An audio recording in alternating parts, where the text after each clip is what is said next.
Vamos dar início agora à última aula do nosso curso, né? Vamos estar falando a respeito dos eventos futuros, ou seja, aquilo que a Bíblia diz a respeito do que acontece conosco após a nossa morte e o que nós esperamos também de Deus com relação aos acontecimentos do próprio Deus, né? Tem para conosco, relacionado à sua volta, aquilo que nós já vimos, né? Que Ele prometeu que iria voltar.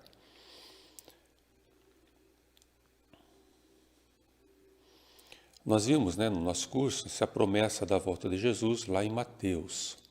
Mateus 24 diz, né, porque assim como o relâmpago sai do Oriente e se mostra até no Ocidente, assim há de ser a vinda do Filho do Homem. Onde estiver o cadáver, aí se ajuntarão os abutres. Logo em seguida, a tribulação daqueles dias, o sol escurecerá, a lua não dará sua claridade, as estrelas cairão do firmamento e os poderes dos céus serão abalados. Então aparecerá no céu o sinal do Filho do Homem. Todos os povos da terra se lamentarão e verão o Filho do Homem vindo sobre as nuvens do céu, com poder e muita glória. Então são palavras do próprio Jesus antes dele subir ao céu. João 14, um pouquinho antes de Jesus morrer, ele escreveu isso que está lá, ele falou isso que está lá registrado em João. Não se turbe o vosso coração, credes em Deus, crede também em mim. Na casa de meu pai há muitas moradas, se assim não for, eu vou-lhe teria dito, pois vou preparar-vos lugar. E quando eu for e vos preparar lugar, voltarei e vos receberei para mim mesmo, para que onde eu estou estejais vós também.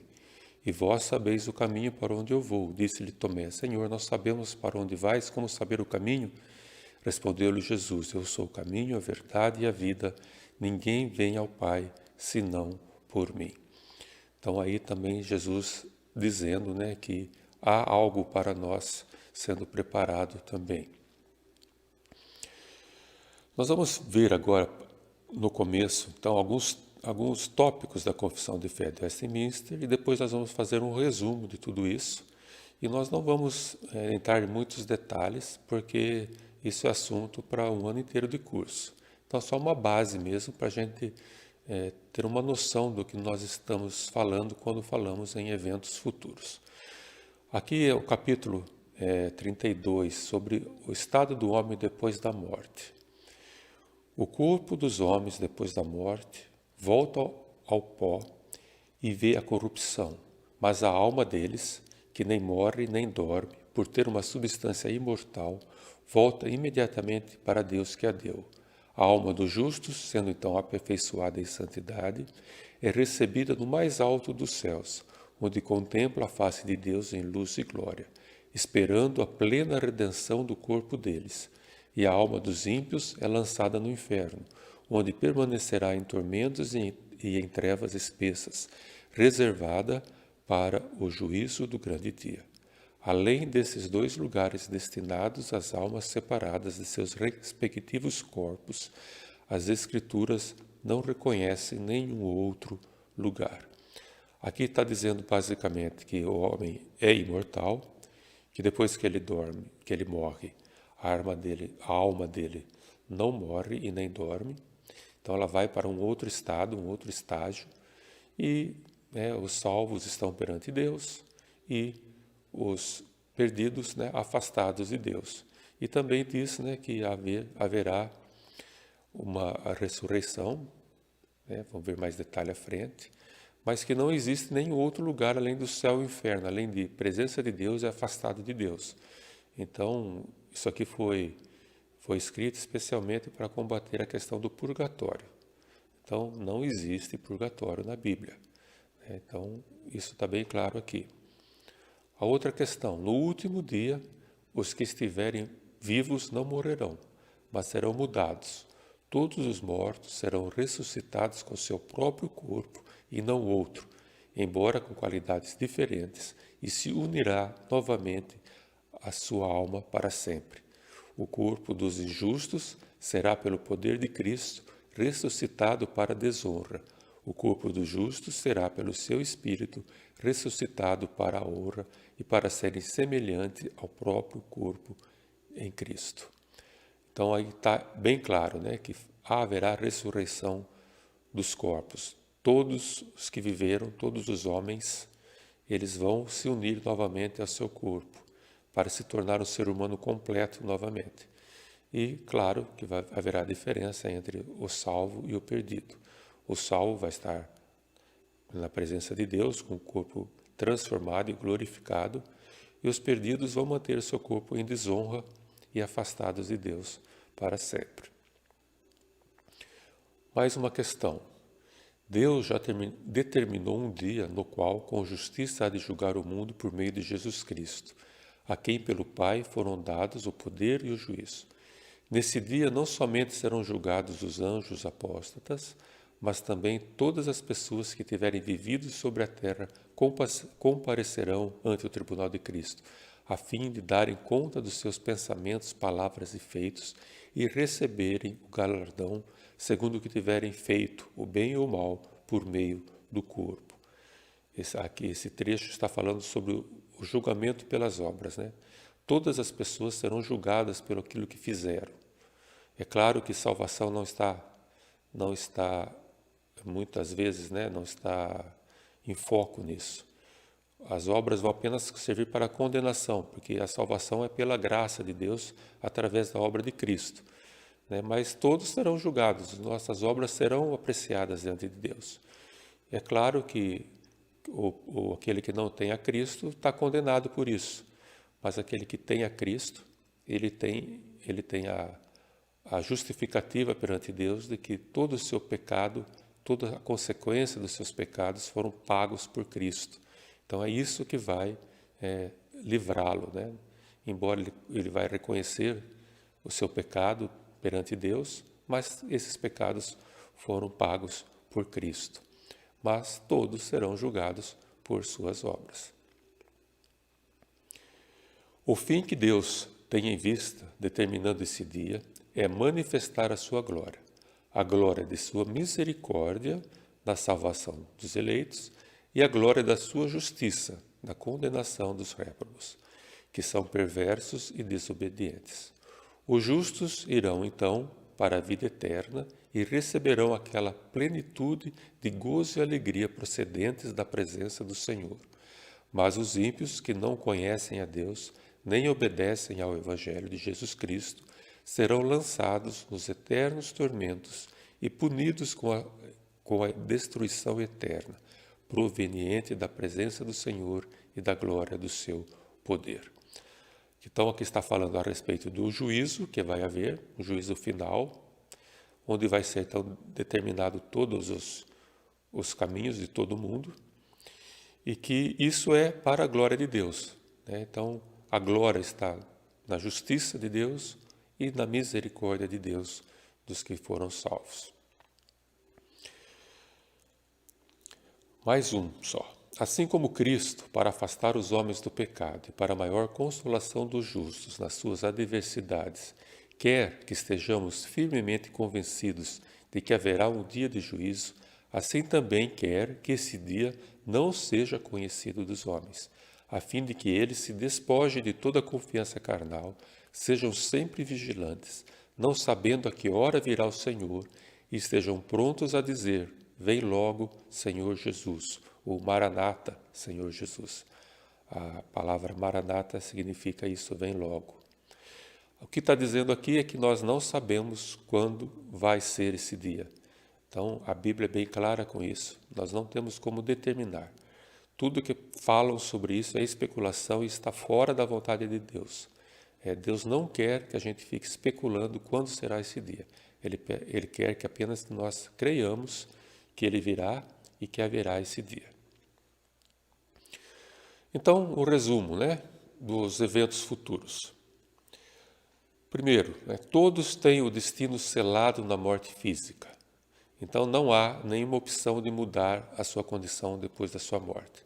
Ou é céu ou inferno. Eu pus céu e inferno aqui entre aspas, porque às vezes há problemas com a interpretação dessas duas palavras, tá? Mas o que a gente está querendo dizer? Céu mais para frente, quando nós estivermos estudando a Bíblia com mais tempo, nós vamos ver mais detalhes sobre isso. Mas o céu é aquilo que é estar na presença de Deus, o inferno é estar afastado da presença de Deus em suas várias formas, né, que existem antes da ressurreição, depois da ressurreição, essa condição muda, mas não podemos chamar de céu e de inferno. E isso não muda depois da morte. O destino está selado após a morte física.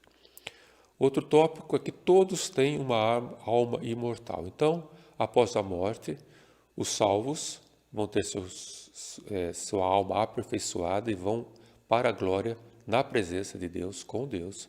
E os perdidos vão continuar em desonra, né, sem glória, né, afastados de Deus, a alma afastada de Deus. Mas a alma é imortal e ela vai permanecer. Outra coisa é que há um dia de juízo determinado por Deus e que esse juiz é Jesus. Né? O Jesus que virá como juiz. Ele vai julgar, quem vai julgar é Ele.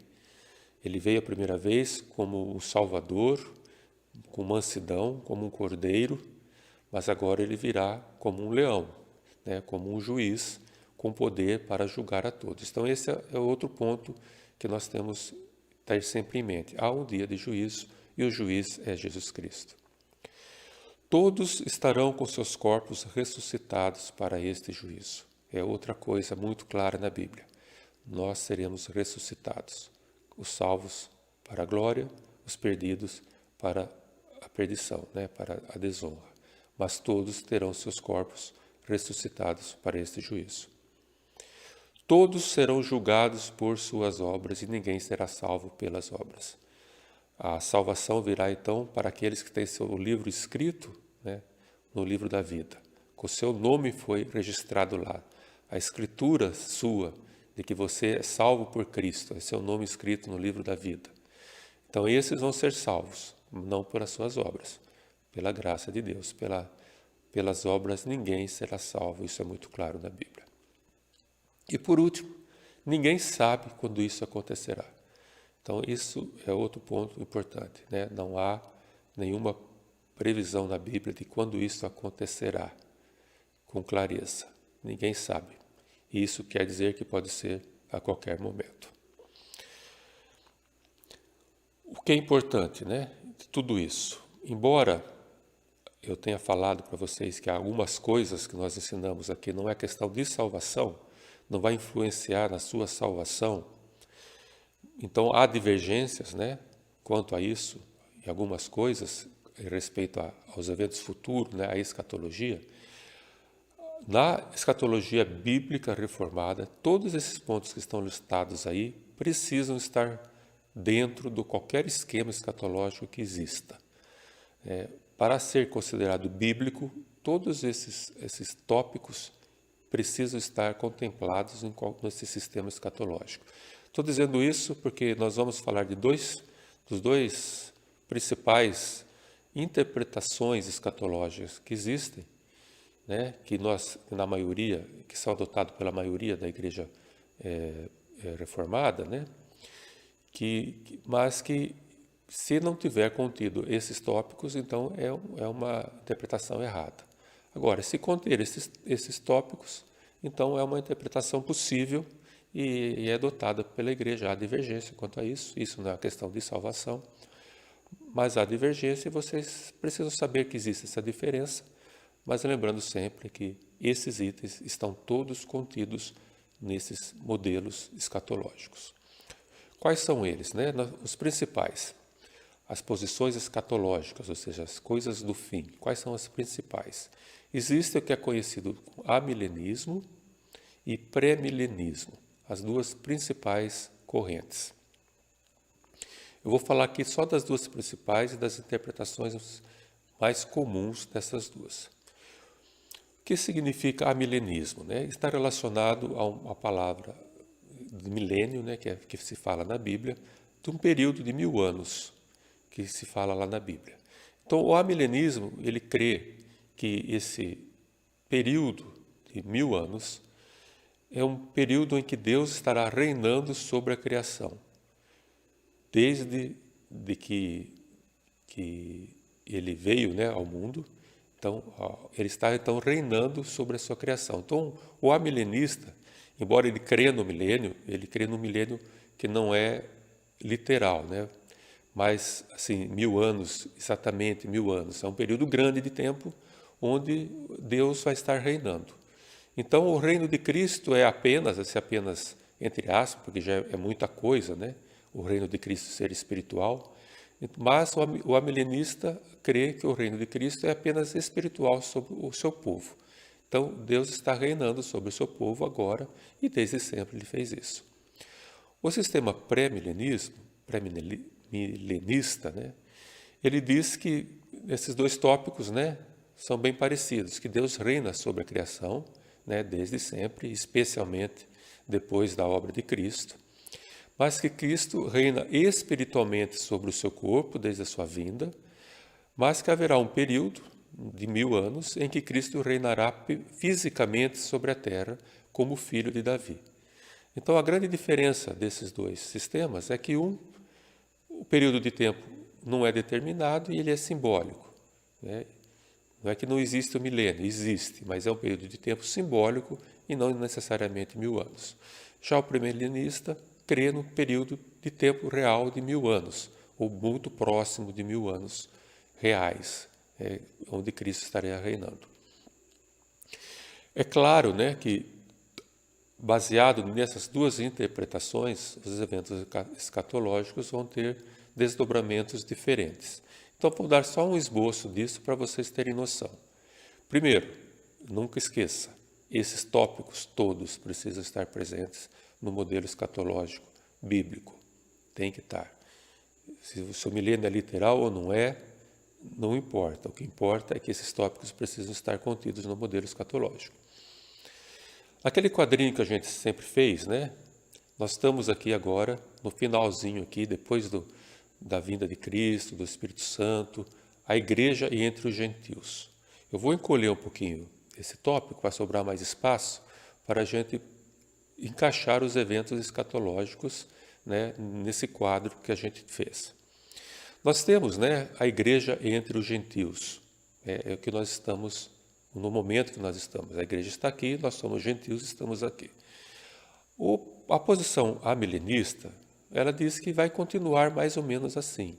As coisas vão continuar do jeito que estão até um dia em que haverá um arrebatamento da igreja e a volta de Cristo. Então, nesse dia haverá o juízo, né, e novos céus e nova terra, consumando então a história. Existem alguns, né, entre os amilenistas, que creem que há uma ruptura não, essa quebra na linha aí, né, é o período da grande tribulação, o período final antes da volta de Cristo, onde haverá muita tribulação sobre a terra.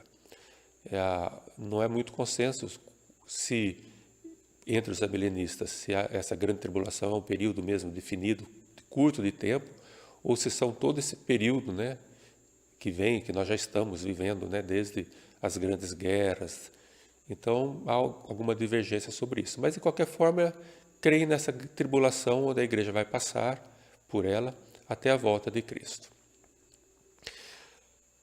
A igreja, então, entre os gentios, né, é o milênio. Né?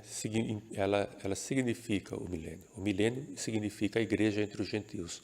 Deus reinando sobre a igreja espiritualmente durante esse período, desde a morte de Cristo até a volta de Cristo. Já o sistema pré-milenista é um pouquinho mais diversificado, né? Com coisas mais partes. Então há uma quebra, né, nesse início aí, mas não é uma continuidade mais da igreja. Aí já a gente chama o pré-milenista chama isso de arrebatamento da igreja e encontro com Cristo. Então, o pré-milenista, né, crê que Cristo virá buscar a sua igreja, vai levá-la de volta ao céu, né, e com isso vai dar início à grande tribulação. Não é uma volta visível da igreja para todos, mas um encontro da igreja com Cristo nos ares.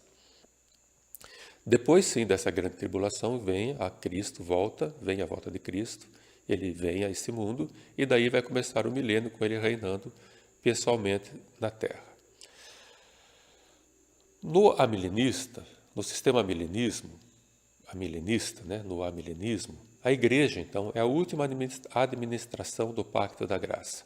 Quando a igreja chegar ao fim, Cristo vem e se dá o juízo e a consumação de toda a obra de Deus, novos céus e nova terra. Já no sistema pré-milenista, existem mais dois jeitos ainda como Deus vai administrar o pacto da graça. O pré-milenista, haverá um período após o arrebatamento da igreja, que é chamada da semana 70ª de Daniel, onde os judeus convertidos é que vão tomar parte, né, nas coisas da igreja, que vão tomar conta da obra de Deus, vão substituir os presbíteros, né, e os diáconos na condução do reino de Deus. Então a igreja não estará presente, haverá uma conversão em massa dos judeus e eles se responsabilizarão então pela condução dos salvos, né, nesse período da igreja, desse período. E o outro período seria com o próprio Cristo governando.